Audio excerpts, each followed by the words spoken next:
Hello guys, this is Nins. Welcome sa aking walang kwentang channel. So dito naman tayo para sa panibagong video.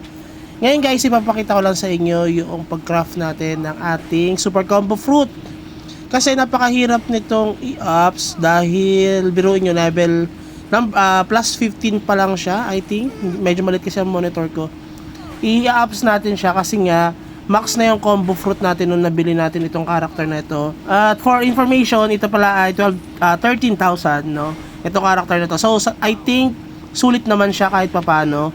Kaya ko siya binili, no? Una, nag-ano pa ako, nag-isip pa ako, dalawang isip pa ako kung bibili natin siya. Pero ito pala ay papalit natin ng DLA or BK, no? Nag-iisip pa tayo kung ano ba ang class na i-change natin dito kasi nag-iisip ako kung ano bang mas maganda na character na pwedeng makatulong sa mga viewers natin, especially yung mga players na madalas na nanonood sa atin. Hindi natin alam kung ano ba mga class nila. So gusto natin na yung next na class natin ay makakatulong naman para sa kanila. So magka-craft na tayo ng ating super combo fruit. Importante rin ito, pero kung hindi pa kayo umaabot dito sa level namin or kung hindi pa kayo ganun kalakas, wag niyo munang patatasin to dahil hindi pa siya ganun kaimportante. Okay? Lalo kung nasa level 400 pa lang kayo. So biruin nyo, sa 99 pieces ata ng ating combo fruit, ang na-craft lang natin ay 27 na fruits. At patatasin natin siya na yung ating super combo fruit para kahit paano ay lumakas tayo. So nakita nyo yan guys, halos konti lang talaga ang nadagdag doon sa fruits natin. Ganon kahirap magpataas nito.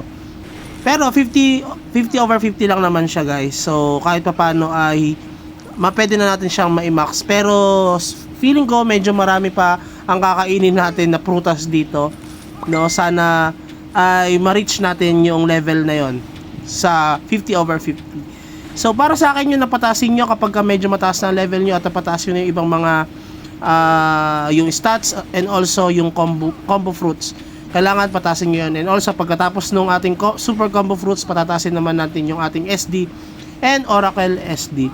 So ito guys ay isa sa mga kailangan ko patasin yung mga accessories kasi medyo mababa yung accessories nung binili natin itong character na ito kasi wala pang critical damage yung dalawa niyang ring tapos wala pang speed and 2% damage, which is napaka-importante nun dahil nakabase yun sa attack damage ng character natin. Biruin nyo 2% sa attack damage na additional sa atin.